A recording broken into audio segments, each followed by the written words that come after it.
if we say who we are, and then we'd be nice to know who you are. Well, I know your faces, but I don't know your names. So my name's Julia Winter, and I work a little bit with the children's team, and then the rest of the time I work in the faculty and more general role. And these are my colleagues.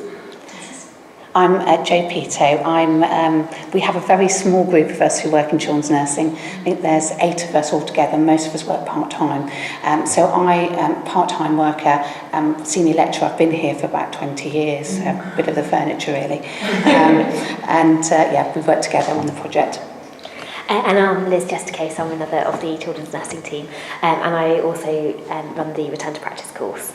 And one of the roles that I have within the children's nursing team is that I'm the placement lead, so that kind of comes and feeds into some of this a bit later on.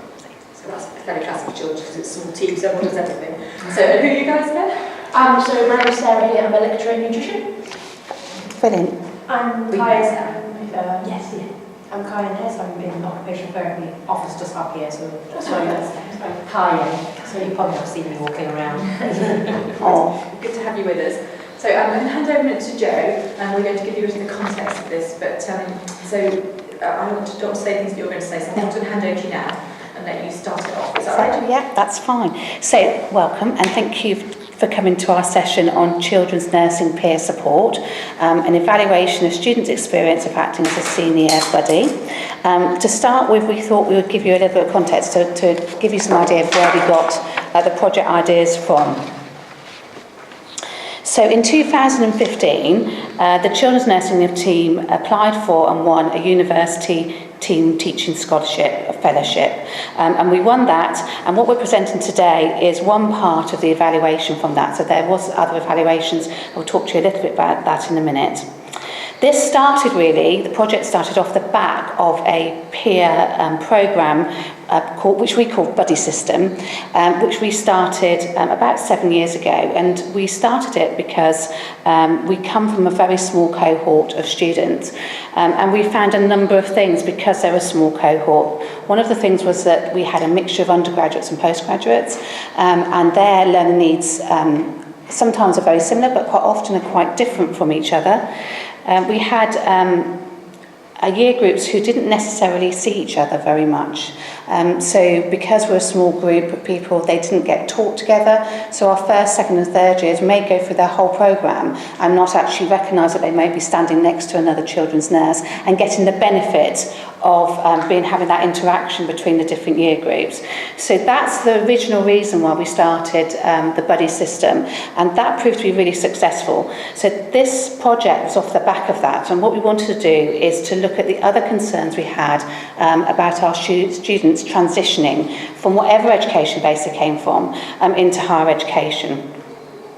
We recognised that we had an increasing variety and diversity of backgrounds coming into children's nursing, particularly in relation to academic ability. So they were coming to us from very, very different academic backgrounds and had very different academic skills when they got here. And on top of that, we had postgraduate programmes which had been just started, and that we recognised that some of our students came from postgraduate backgrounds where their skill set was completely different because their background was different. So for instance, if they came from science background, which is something that we would welcome to us, actually when they came here, they were used to maybe writing lab reports, and their assessments were very, very different. And so their transition was particularly difficult in terms of what we were asking for them to do in terms of their assessment. On top of that, there's professional drivers in terms of buddying, because there's a real expectation now that our students will learn to lead and support each other, and beyond the course will take on leadership roles at point of qualification. So on top of this, we knew that we had to give our students opportunities to develop those skills whilst they're on the course. So we had a 2-year teaching fellowship, and that gave us funding to resource the activities that we wanted to do with the students, but also to evaluate the project at the end. Coincidentally, maybe during that time, our NSS, our National Student Survey results, were very, very good. So over that period of time, over the 3 years, we were getting 100% NSS scores. And although you can't completely directly link the two things, I think we all believe that additional support and attention we were giving to the students over that time may be part of the reason that we were getting that. And so actually a real good, a very important reason for continuing what we're doing beyond the project. So the project itself came on 3 levels. The first one was these highly structured curriculum activities that we arranged and put together to support our junior buddies. Now, in this context, our junior buddies were generally our first years, so our focus was on our first years. As time went by, we started to focus a bit more on the second years and their needs as well, but our main priority was our first years. But we wanted our activities to be mutually beneficial for all of the students taking it. So we wanted to make sure that our third years, who are our senior buddies, and our second years were getting as much out of it as the first years were. So we thought about the kind of activities that might be useful for them and the things that might be a disciplinary, a kind of activity that would be useful depending on their discipline. So things like, as an example, we looked at reflection activities, we looked at literature searching activities as 2 kind of examples, but there was a group of them. And just to give you a kind of focus on how that we put those together. So for instance, if we think about an example of reflection, what we would do is all our students would get a talk session on reflection in their first year of the programme, and they still do. That's all students in nursing. So we knew that our students had completed that. And then the students would go away and they would complete some reflection pieces, and that might be in practice, very, very practice focused, or it might be part of an assessment that they were doing. So they would have then had some feedback. So the point of the activity was after that first part had happened. And then what we did was we co-wrote with them an activity to support their junior buddy in a reflective activity. So we worked together with them and said, right, what would be useful? What did you find useful? And what would have helped you get this whole reflective piece more quickly if you've been taught it at the beginning? So we came up with a workshop of reflection to support the junior buddy. And at some point, not far after that, we asked the senior buddies to help us deliver that activity to the junior buddies. We were there, we supported them the whole way through that activity, so that they never felt there was a position where they couldn't ask questions if a junior student asked them. But basically we enabled them to give the workshop. So that was the first part of the fellowship. The second part was timetabled but non-structured activities where buddies were able to get together. And we would do this once a semester, so 3 times in a year. We provide a moment where those buddies could work in groups together. And that time was really meant for them to talk about whatever they wanted to. So it was very focused on first years. So it was the first year worries and concerns and things that they wanted to ask their senior buddies about. And it was a very unstructured session with some rules around it in terms of confidentiality, etc. But they were allowed to have that time to do what they felt was important. The last part was the co-placing in clinical practice. And that we were able to do because we are small cohorts. So what we tried to do was place buddies together, third year, second year and first years, who were in the same placement, so that they could not only look after each other academically, but they could also support each other in practice. Particularly important was that they were budded with somebody who was doing the course that they were on. So if they're a postgraduate student, we wanted them to be with a postgraduate second and third year. If they're undergraduate, they needed to be with an undergraduate second and third year. So those are the 3 things that we did. Jo, I can't remember if you said it or not. Just go back one. So did you say about these being tagged to the senior year students' own requirements for that year? Oh, sorry, yeah, I mentioned that, didn't I, at the beginning? Did you? But I didn't really go for it. So, for instance, when we were looking at reflection, we did it at that point because the second years were just going through those activities during the course. The literature search, and we did at the point where the third years were doing their dissertation. So it kind of linked the two things. And also what we wanted to do was link it to what the first years were doing. So the first years were coming up to an assessment. So they bought their title for that assessment. And then the third years bought their literature searching skills because they were just doing their dissertation at that point. And that seemed to be mutually acceptable for them to be doing it, and it meant that they weren't being asked to do extra work, and it was come off as sort of the work that they were doing at the time. It's helping them embed those skills that they need for their assignments as well. Yes, yeah, and interesting, not only that, but also because the buddy groups work as there wouldn't be just one third year and one second year, there may be two in each year, so actually they're co-teaching each other as they're doing it as well, which was also useful. We should probably also say there's quite a lot of cake that went with this. Loads. You have to feed, lots of feeding, lots of sharing of food and bringing cakes and things. So yeah, that very much helped, and particularly in the activities where it wasn't structured. It was very useful to have like a sort of sharing of something around that.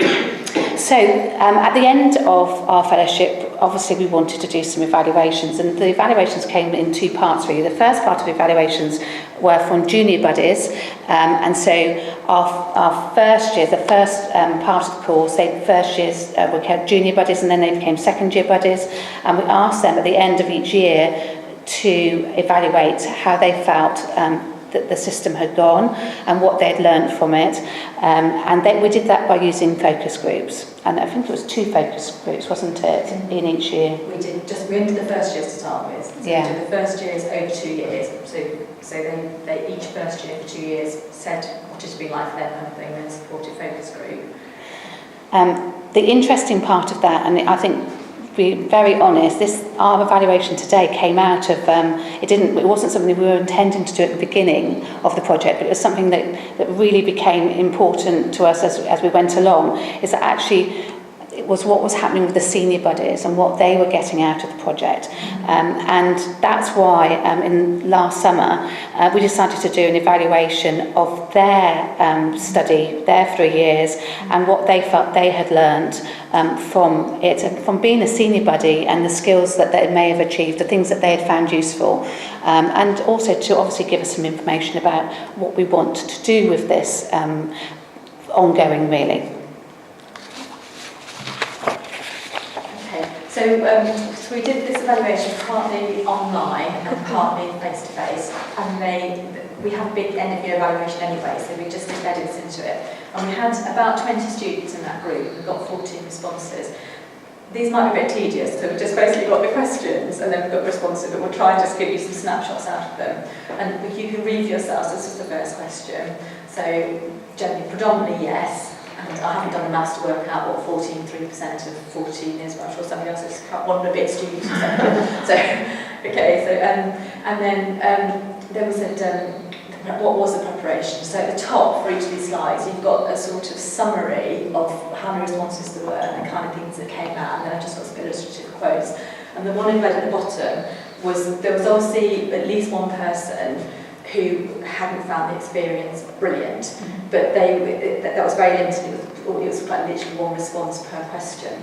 So this was all about preparation, and I've taken some of the things out. But in terms of preparation, the type of preparation they found incredibly helpful was when they got there early, and we had a quick run through and made sure they were clear what they were doing. So we did send them all the stuff beforehand, sort of the resources to use, and we used to create resources for them that had facilitating notes on, like you would do a lesson plan. And that was also partly about thinking about them having to develop preparation for teacher status, which a lot of them have to do, and thinking about how they actually get themselves ready to support somebody in a more practical way. And so those are specific quotes of the things that they had found helpful. But the last one, discussing them in person was more helpful than via email, was a predominant theme. If you want to stop us at any point, just do. And then this was like, what other preparation, if any? And so, again, nothing in particular other than the always being there before the rehearsal and discussion of sessions. That was a strongly valued bit of it. So they were in there about 5 or 10 minutes beforehand, and they'd already had all the stuff. Do you think that's, sorry, Go on. do you think that's interesting that you felt the need to follow up with them? So obviously, I think often what we do is we send them all this stuff, whatever it is, and they go, yeah, well, they've had it. Actually, you've taken the time to go through it almost with them before they, and rather than with the senior buddy, rather than just expecting them to be prepared? Do you think that was one of the things that really helped? I think it was really helpful because I suppose apart from anything else, you're showing that you're supporting them, because we didn't want this to become something they dreaded and hated. They did, because of the professional requirements, which is that they have to meet these standards where they have to be ready to support and teach junior colleagues. There was an opt-out, we'll come on to that shortly, but we did use to say to people, if you feel anxious about this, we'll team you up with another senior buddy, so you don't have to do it on your own. But it was this kind of, I think their heads are so full, they've got so much on, just having that 10 minutes beforehand that was timetabled, where if they turned up and done nothing, we knew they were going to be all right, and they knew they were going to be all right, was probably quite reasonable. I think the other interesting thing is that as the years went on, obviously the junior buddies had been given the session, so when they come to be senior buddies, they felt much more confident because they'd been there and done it and seen what they had to do. On the other side. Yeah. And I think it's the confidence of it has been the main thing which comes through all of this really. And I think that's what we picked up from when we did the first focus groups and the junior buddy, was that they felt that sometimes their senior buddies weren't very confident and they were nervous that then they were being taught by people who weren't confident. So that's kind of why we wanted to follow this through and then kind of reinforce sort of like, that. the first time around you did this, there was going to be some confidence issues, but almost now that junior has gone to be a senior, the idea, technically they should be much more confident already.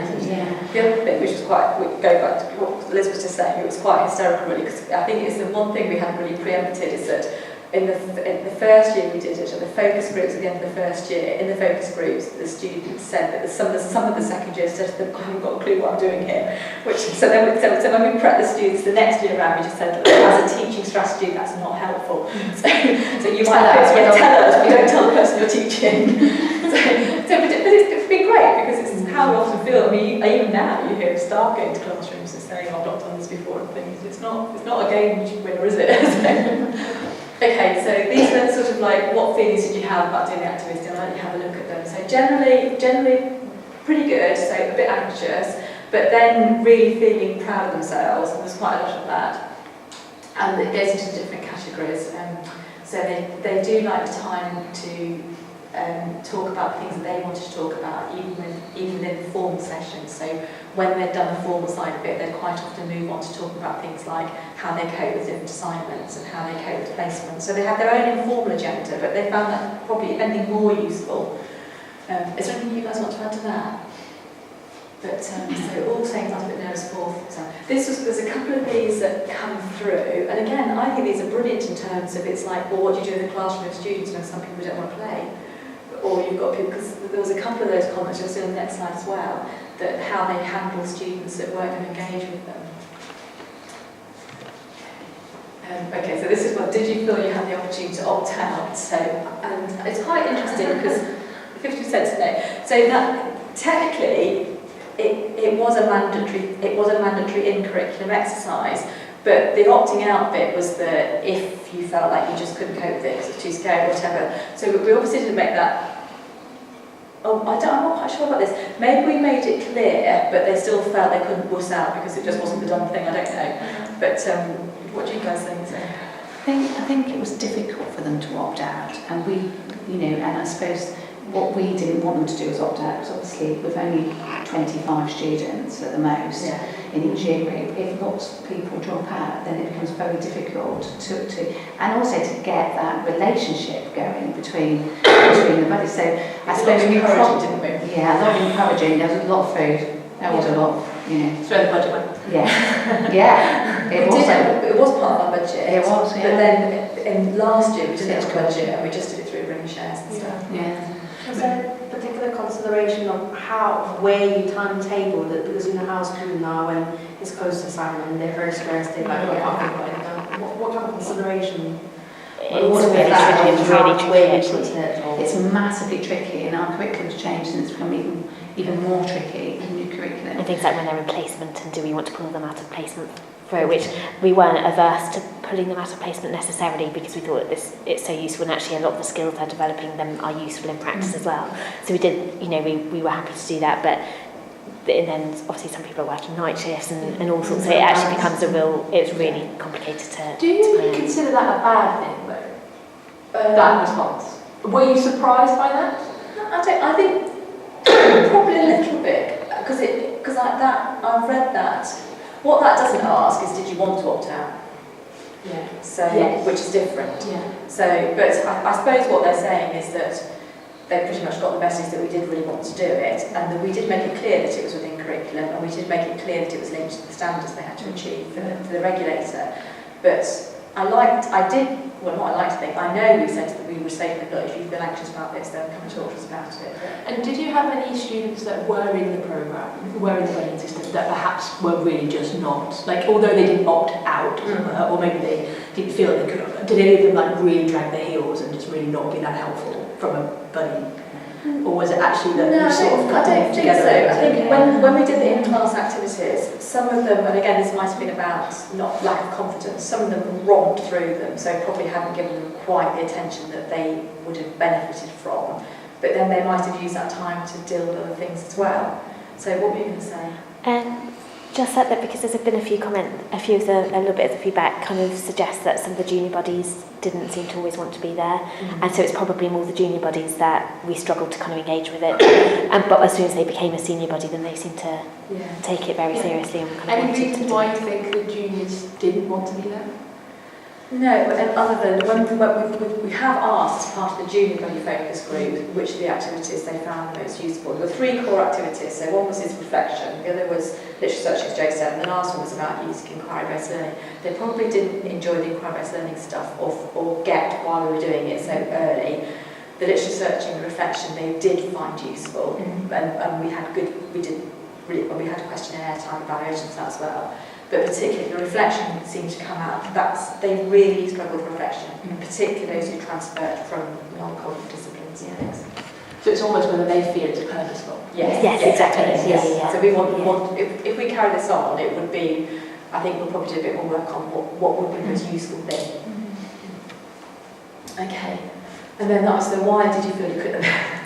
Lots of interesting spellings of mandatory, but which I haven't put on there, but there was it was very clear they didn't realise it was an option, but I didn't have anyway, so that was mandatory. So we perhaps probably could have sort of, maybe we were a bit too persuasive, I don't know. But very enthusiastic.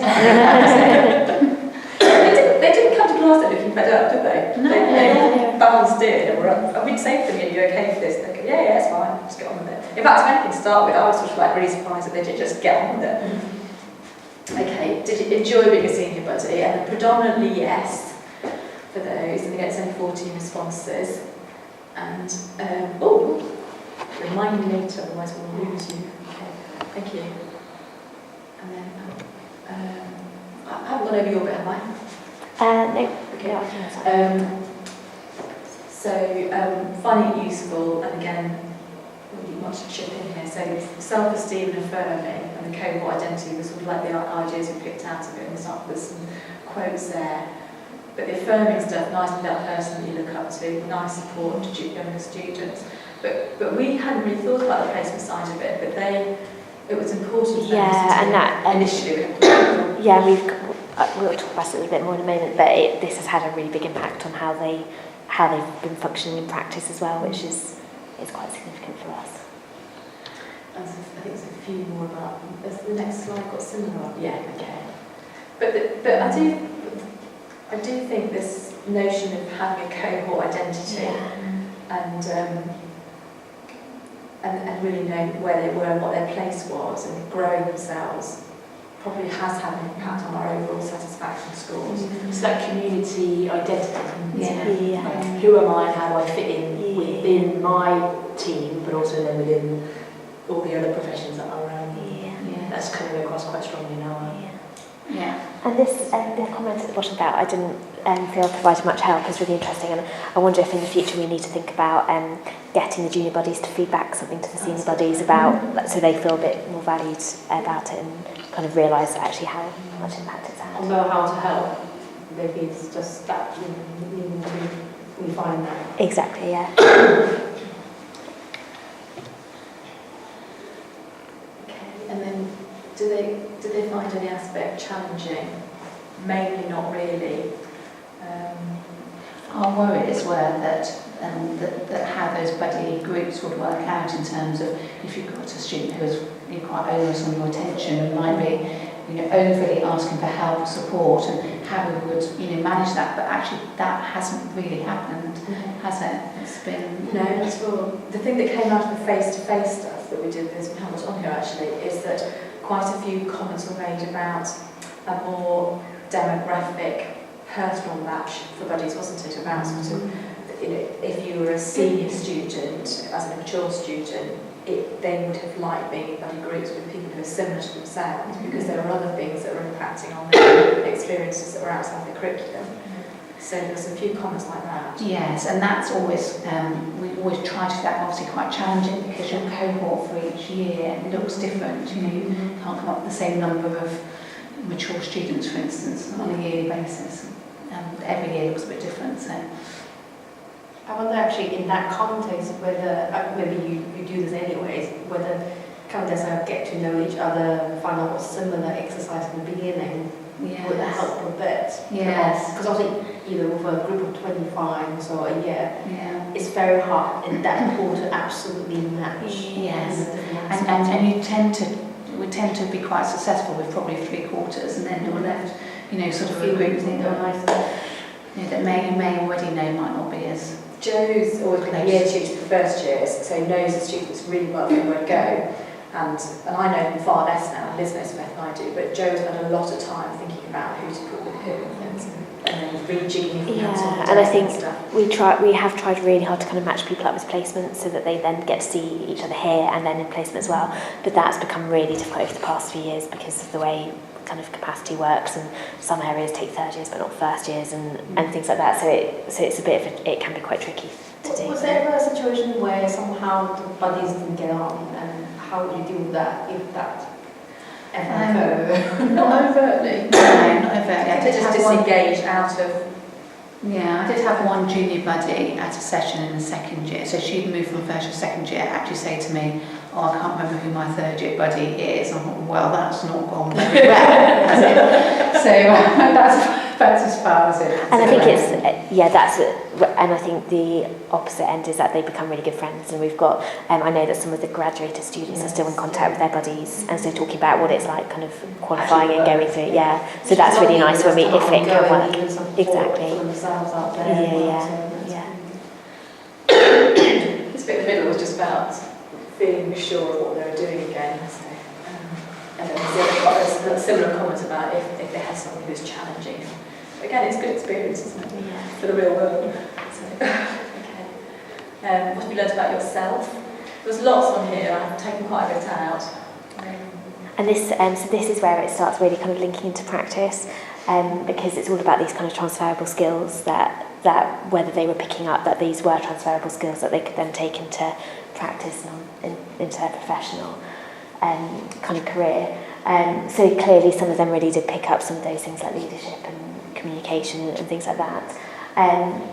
Again, there's this comment at the bottom about not feeling that it was linked, and that's really interesting because we know there's this big kind of gap between theory and practice, like in all sorts of things. But it's clearly kind of come through here as well that they see this as academic stuff and practice and academic don't link. So I think that's probably something that we can do more of in the future, to think about, make it very clear from the start that where this is heading and trying to feed it into practice.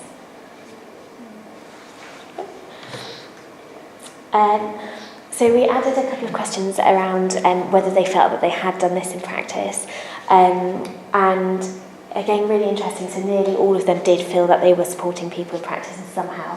For the kind of no responses, again, it's, I suppose, trying to find out why they thought they weren't having those opportunities, because I think all placements would have some opportunities to support somebody in some way. So I think it's just kind of trying to unpick, would be useful to unpick that. And then kind of what had been helpful. So I think some people were obviously very positive about it, kind of recognised that everything helped. And the main things, again, were about having that confidence to feel that they could draw on those skills that they developed and those transferable skills. And again, the social bit was really important to them, that the fact that they knew people made it then much easier to kind of support them in practice. Do you feel that they started to so obviously you've mentioned that you had 3 sort of curriculum-based, no, you had 3 timetabled and you had a selection of curriculum-based. Do you felt that they started to hang out, as it were, outside of those sessions, or was that not necessary? Yeah, I think in some cases, and definitely like where they were in the same placements and they were spending a lot of time together, and so what we ended up having was, which we're kind of really exploring, trying to kind of roll this out on a much bigger level as a result of this, is setting up a kind of model of working in practice where we formally get third years to mentor second or first years, or second years to mentor first years. So we did do it, we did a kind of little pilot study last year, and we had a third year support a second year for like a whole shift. So they literally, their mentor went and drank tea all day, and the 2 of them just got on with it. And it worked so well, and both of their students evaluated it really positively. And so I think we would really like to try and see if we can roll that out in future, and see if we can then link in the skills that they've gained from here. And it seems like providing feedback as well, so we're getting them to kind of look at each other's reflections here, and then how is that helpful then when you're providing feedback to somebody clinically and drawing that out. So I don't know if you know this, but our students spend a hell of a lot of time in practice. So there's about 50% of their programs in practice, and it's 2,300 hours. It's a hell of a lot. So the OT's 1,000. Yeah. So this is expected for training to be. It's mandatory. They have to have that many hours. So it's a lot. And physio is about 1,000 as well. Yeah. Yeah. So they do. So the practice side of it is really important because they do. And we always do a session, which is actually just coming up with our third years, around supporting junior colleagues in practice, where we kind of try and get them to think about these things. And actually this year I'm going to try and get it to link a little bit more into the buddying stuff as well, so they realise that they've already been doing a lot of this. But one of the things that's coming up is that the Nursing Midwifery Council are in the process of rewriting all their standards, and there's a massive theme coming through about being able to support other people, and there's a very much expectation that everybody should be able to support colleagues in practice. So I think we'll probably be able to move that session forwards a bit, so they can seeing it through the whole of their last year. And certainly once we do this session with them during their last kind of long run of placement, which is about 12 weeks, where they're kind of working full time, we would be expecting them by that point to be supporting students in practice much more, so it would be good. Additional advantages. So nothing particularly new compared to what we've talked about, is there? In terms of this, in terms of just, I think, being able to support, they encourage others. One would hope that because they're entering nursing, that they like the idea of supporting and caring for others. So as we would for sort of nutrition and OT as well. But there was that. But I think the sense of similarity and shared experiences, and also the sense of seeing other people who have coped with things that they are finding difficult and know that you can come out the other side, was quite sort of good. Okay, that was just one. That was a very long comment. I just thought it was quite a nice summary.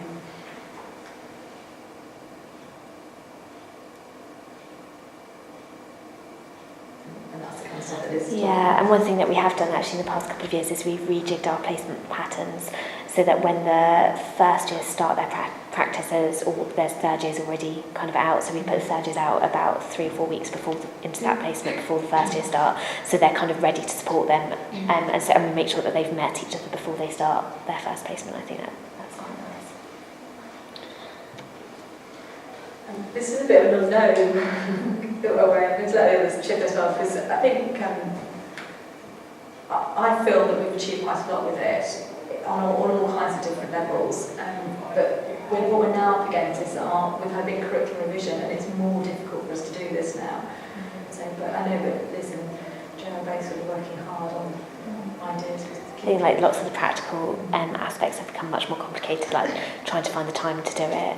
And one of the things that's happened is that all the 3 kind of fields of nursing have been drawn much more together. So it's then more difficult to kind of have separate times. So we're trying to, whether this can be rolled out to all the other nursing fields as well, which I guess would be ideal. The interesting thing is whenever you ask a group at the end of the year about it, they just say we want more of it. We just want more, just give us more. And that's the abiding message, is that they really like it and they want more of it. If possible, they want more. And that's a challenge. And we've had to be quite diligent and proactive to keep it going. So I know that I'm a little bit back from the children's team now, but the team have worked really hard to make sure that even with the revised curriculum, we drag the children's nursings off to one side every now and again when we can. And it is difficult with timetables now, so they do get this time together. But you have to absolutely commit to it and keep going and doing it. Yeah, and it's becoming more important to do it, to be honest. Yeah. Because Yeah, those absolutely, moments are yeah. less easy to find. So that means you've got to really make that intention to do it. Otherwise, it will go. So I think we're all on the same page, aren't we? But And on the plus side, because we've got to improve again because all the standards being revised again. And as Liz said, it's so heavily embedded in the standards now, this idea, that we've got a good leverage tool, if you like, to try and get it more embedded across all the fields of nursing, because it shouldn't just be unique to one field. So, yeah, so that's where we are. Was something else you want to put in for what's next? got to write it out. Yeah, we do. And I have a question actually more logistically. So it sounds very much like you sort of all come and sing from the same hymn sheet from not the students but the staff point of view. How did it sort of materialise that you feel that this was a project that you wanted to go for? It came from the students, to be honest, initially, wasn't it? I think the buddies, when Joe started the buddy stuff, we wanted to do something on transition originally. We decided hoping the buddy stuff was good. But when we had to go and do our sort of bid for the fellowship stuff, then I think all of us, and you correct me if I'm wrong, but I know that Emma and I said this at the meeting, but the core philosophy of children's nursing is partnership.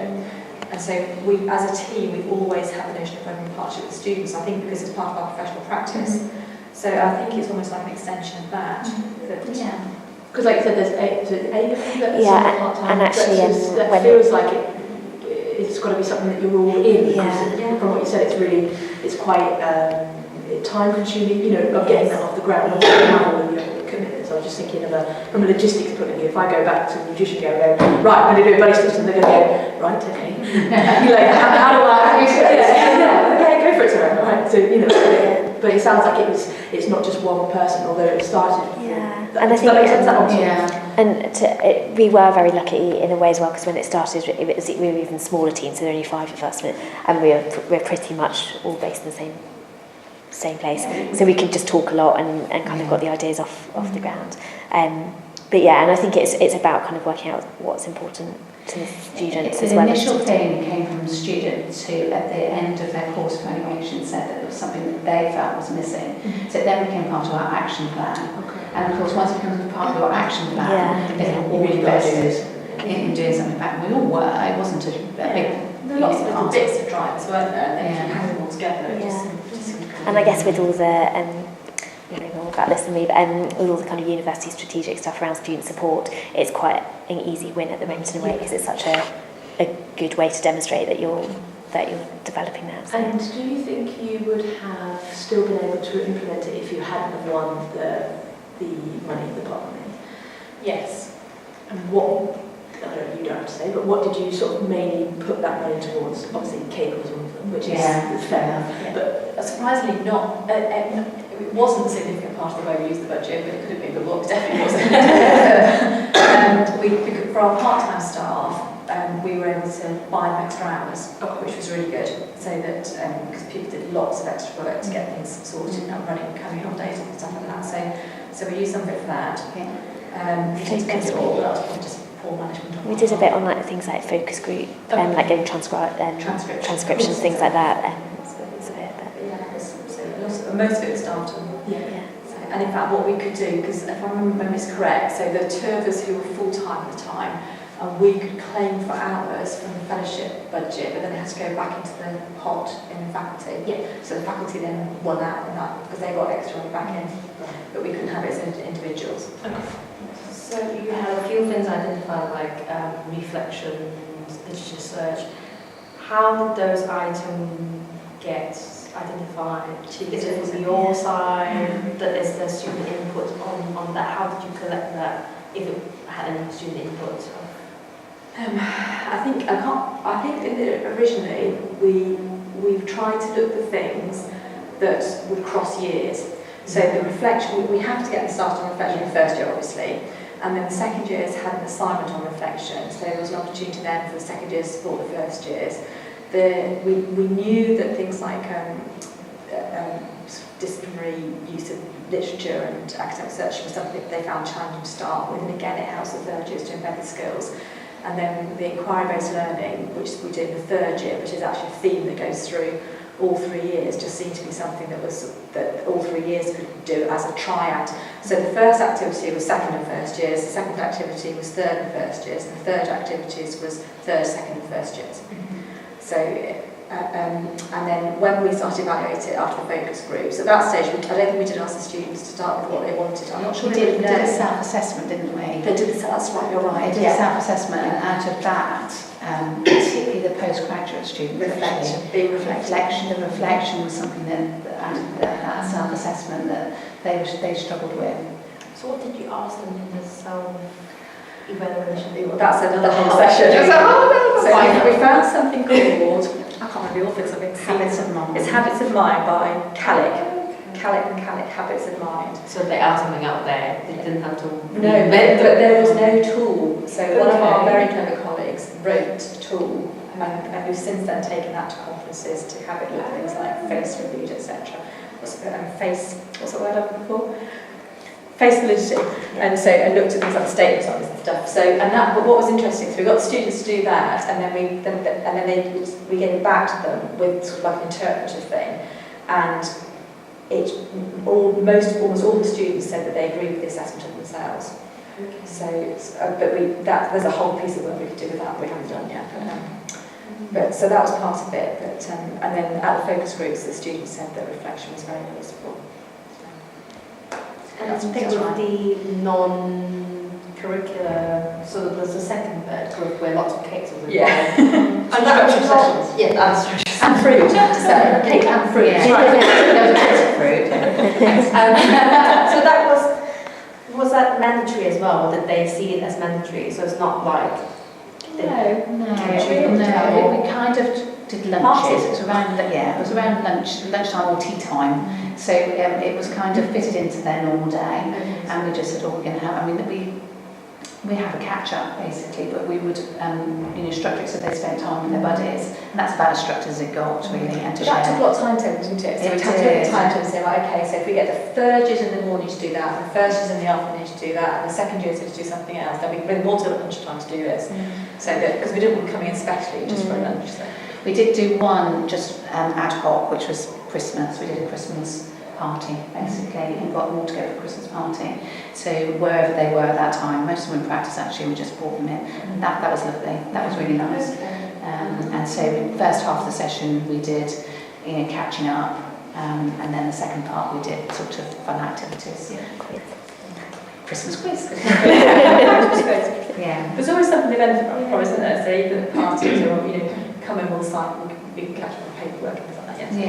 Yeah. So there's never one purpose. There's always several purposes. Yeah. And how does that sort of fit in with your academic advisee sort of role? So it sounds a little bit like it almost could. It's linked. I don't know. So very much in the first year, what we started to do with our students was link the academic advisor role to the link lecturer to the placement.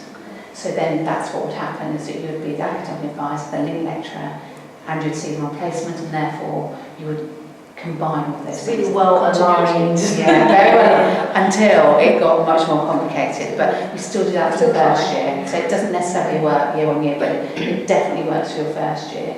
That we'd link those, if we can, we'd link those things together. Probably got off the boil slightly, but we also tried very hard in terms of economies of scale. So, on the academic advisee framework, there's this in the first year you do this, and second year we did quite a lot of those with year tutor groups. Less so of late, I think, but so that rather than everybody having to do the same thing with their students singly, we did them in groups, but you do something through placement prep sessions as well, don't we? Yeah, we have little kind of catch-up sessions where we kind of talk through some of those issues. So. And that's it, isn't it? Thank you. I feel like we should